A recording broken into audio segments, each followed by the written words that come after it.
Est-ce que tes clients ont un bon équilibre? Alors, pour nous, en posturologie, j'arrive pas à dissocier posture, équilibre. On réussit pas à améliorer la posture sans améliorer l'équilibre. En posturologie, on utilise deux tests d'observation pour avoir une idée de comment fonctionne le système d'équilibre primitif. Le premier test, c'est un test de Rombert modifié. Il y a trois possibilités. Un, ça se peut que les gens qu'ils soient quand même assez instables.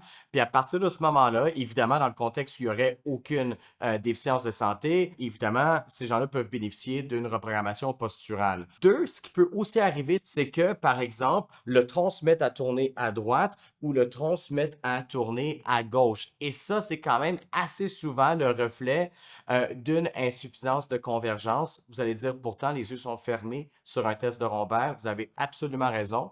Mais tout le phénomène de travail musculaire est encore interprété par le système nerveux que les yeux soient ouverts, que les yeux soient fermés. Et la troisième possibilité dans un test de Rombert, c'est d'avoir une réponse asymétrique. Toute asymétrie de réponse entre les deux mains nous indique qu'on pourrait améliorer la coordination de la personne avec qui on travaille. On utilise aussi le test de Fukuda. On demande à notre client les yeux fermés, les deux bras en avant. C'est un peu la marche du zombie, de prendre 30 pas sur place.